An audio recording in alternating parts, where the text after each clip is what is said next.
Hey guys, it's Ro. Welcome to another Nerdy Nummies. Now, a little bit ago, I tried tiny baking for the very first time because I love watching the videos online. I'm obsessed. And since I've become obsessed with tiny food, I thought it'd be really fun to recreate one of my favorite cakes, the unicorn cake that I made on my channel a couple years ago. But make it tiny. Also, I'm gonna be adding more details. That one was a funfetti cake, and this one I want to make a ton of rainbow layers. Let the record show, I do not have the most tiny baking equipment yet. I've just started to order these things. The addiction is starting now, everyone. So welcome to my addiction. But look what just came in the mail today. This is a little teeny stand mixer, and you can like spin the bowl just like I do at home.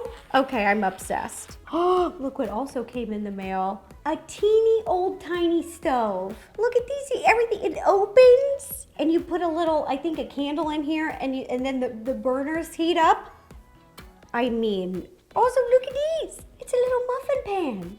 And look how big it is. Like, look. And look at this little, I mean, this is like a stainless steel pot. I could make a little soup, I don't know. Okay, I digress. Let's get back to baking. Today, we are gonna be making a tiny unicorn cake.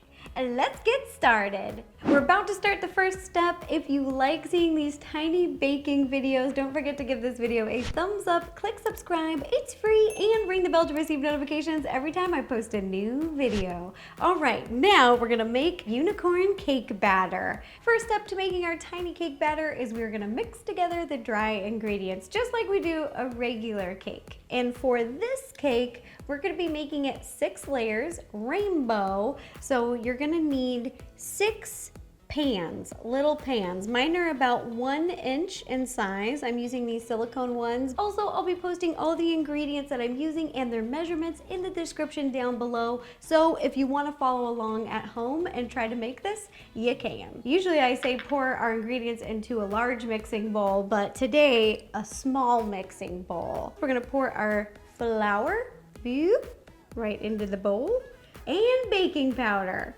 Look at these little whisks. Okay, this is the smallest whisk that I've ever owned, and it's adorable. Now whisk together your dry ingredients, and once they're well combined, you can set them off to the side.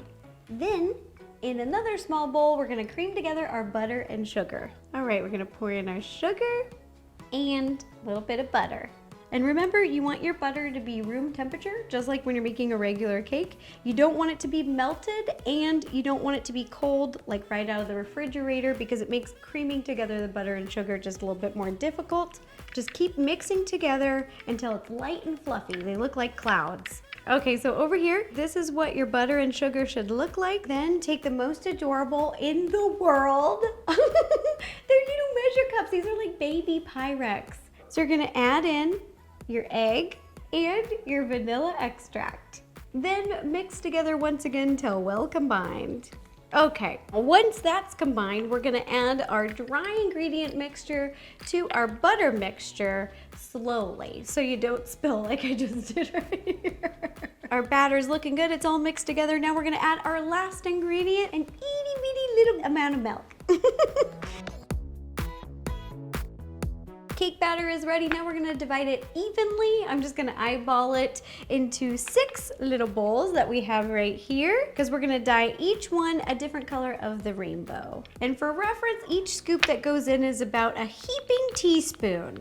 We've divided the batter evenly in these little bowls. Now we're going to color them. The colors that we're gonna do are red, orange, yellow, green, blue, and purple. So the amount of food coloring that we're using is less than a drop. I'm going to put a drop of dye over the toothpick. Oh, gee, what have I done? Look, it's perfect. Put it quick. Perfect. Okay, this is what you want. Ignore all of this. Don't look over here. Don't look over here. Such a little amount goes a long way because this is not a lot of batter. And I just used the toothpick to mix up the batter. But that looks amazing. That's perfect. And you're just gonna keep doing this to the rest of these little bowls. All of the cake batter is colored, and now we're ready to scoop it into our tiny baking pans and pop them in the oven. Fill the baking pan about 3/4 full. I'm gonna use the little spoon, smooth out the top, Just keep doing this and filling up all your mini baking pans.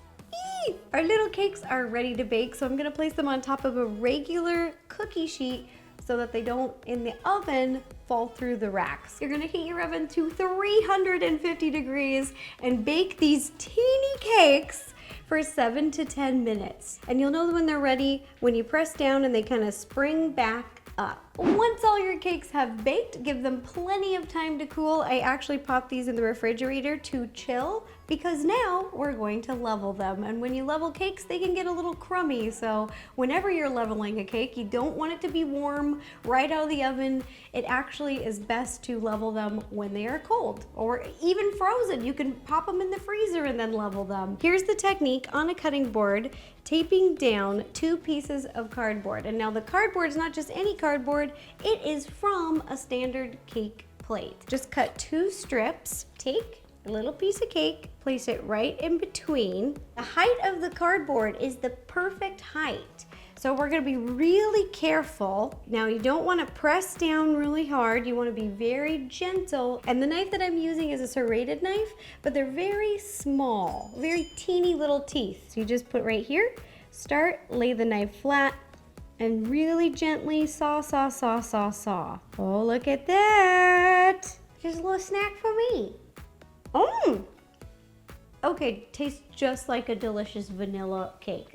Wow, okay, that's great. Now I'm gonna go ahead and level the rest of the cake, so just do the same technique over and over and over and over again. Our cute little cakes are leveled, and now it's time to stack and frost. I'm gonna put a little bit of icing, just in this little piping bag right here. I have some buttercream icing.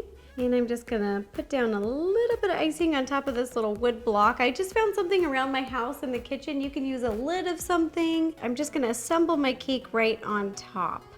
And you wanna start with your purple cake and then work backwards, like backwards from the rainbow. So we're gonna start with purple, and then we're gonna put some icing on the top, just a nice layer. The tip that I'm using pipes really flat. It makes really pretty designs, like if you're gonna do a basket weave design.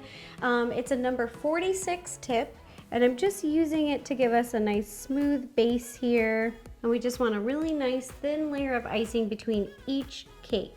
All right, I'm gonna put blue, and then we'll ice, and then green, and then ice, and then yellow, then ice, then orange, then ice, then red. I have created the cutest cake to ever exist in the world. Okay, now we're gonna pop it in the freezer, but we're gonna turn this into a tiny unicorn cake. Pop this tiny cake out of the freezer, and now I'm gonna pop them on top of a turntable to do a little bit of icing. On top of the turntable, I've got a damp paper towel, so that it gives it a little tension so it won't wiggle around. You can also put a little icing down, whatever you wanna do. Now I'm gonna use a very similar technique to how I regularly ice a cake. Again, in a piping bag, I've got a little bit of buttercream and the same flat tip, and I'm gonna start piping at the bottom, work my way all the way around, and just keep doing that. So you start at the bottom, apply a little pressure, and we're gonna spin, go all the way around.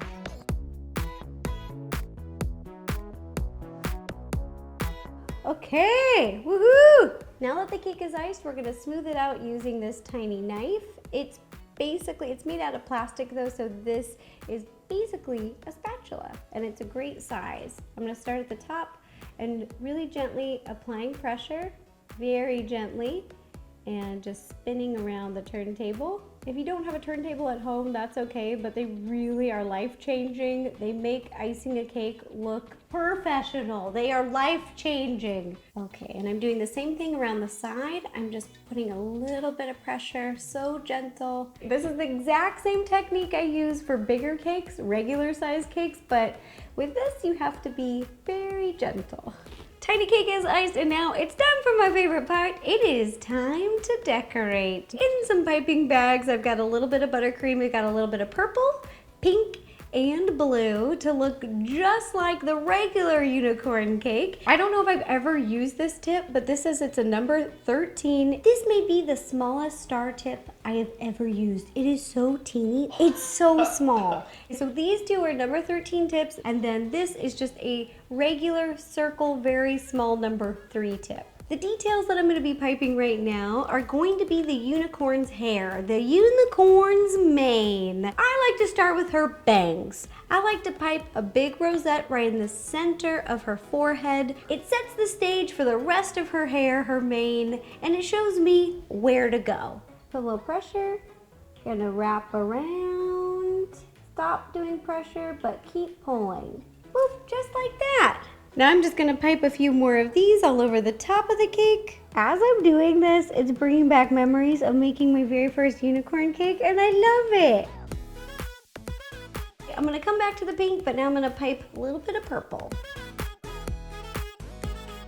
For the design, the unicorn mane is gonna be pink and purple little rosettes, and then I'm gonna fill it in with little dollops of blue, and then I'm gonna go back and put little stars, little baby stars of purple and pink throughout the mane as well. Our unicorn's mane has been piped. We've got cute little rosettes, we've got dollops, we've got it all. Now it is time for the most terrifying part for me.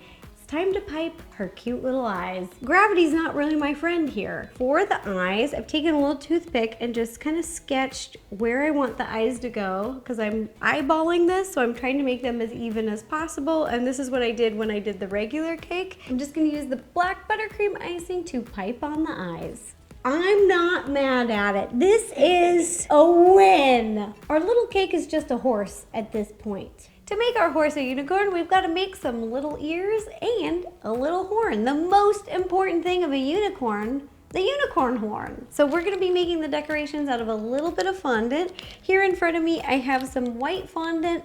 This is about a grape size, just a little ball of fondant. And I'm going to keep this little plastic baggie right next to me. I'm not going to be using all of it right away, so I don't want it to dry out. And then over here in this little bowl, I've got a little bit of cornstarch, and I'm just going to boop, boop, boop, powder the surface in front of me. If you don't have cornstarch at home, you can also use powdered sugar so that it doesn't stick to your work surface, but don't use flour. This is not cookie dough, everybody. Use cornstarch or powdered sugar. This next part is optional, but I think this is super cool. This powder is called Tylose. I'm using a 1/4 teaspoon of it, and I'm adding it to my fondant. What it does is it helps the fondant harden faster so that we can make shapes and let them set in just a couple hours versus having to wait for them to dry and set overnight. Put the Tylose here and then knead the fondant into it. Gosh, this is so cool. This is so cool. Keep kneading the fondant, work it all in there. I'm gonna tear off a little piece, put it on top of our cornstarch, and put the rest of it in a little bag, keep it fresh. We're gonna come back to that later, because first we're gonna make some little ears. All right, now we're gonna roll it out. Look at this rolling pin. Using a backside of a tip, cut out a little hole, a little circle. Now we're gonna use a teeny knife. This is real deal. It even came, look, in this little holder right here, and we're gonna cut in half. Then pick up the little half, and I'm just gonna bend the top, kind of straighten it out a little bit, be a little pointier, pinch the bottom, like a little fold, and boop, there you go. Looks just like a little unicorn ear. Next up is the magical unicorn horn. We're gonna take a little bit more of our fondant, and I just found a little unicorn mold online. There's 3 different sizes here. I'm gonna be using the largest one. It's about 1 inch tall. So you can use any mold you can find about 1 inch tall, or you can make them by hand if you wanted. So again, take a little cornstarch with your baking brush. I'm just gonna powder in here a little bit so we don't stick. I'm kind of pre-shaping the fondant to look like a triangle, and then pressing it into the mold. Now you're gonna pop it out, let it dry, and you can cut off the excess fondant around the edges with this cute little knife. Look what I have here. Oh my gosh, it's just so cute, I can't.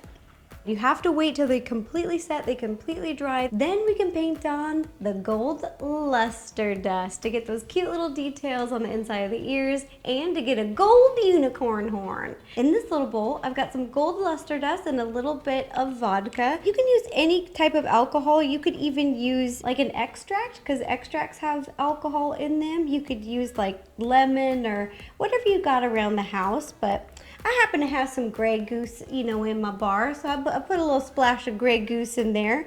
Now for the unicorn horn, I'm using the larger brush because we're just gonna cover the entire horn. And I'm using a little tweezer here because I don't want it to move around too much. Okay, this is looking good. I'm gonna paint a couple layers. Okay, I'm gonna let that sit for a second.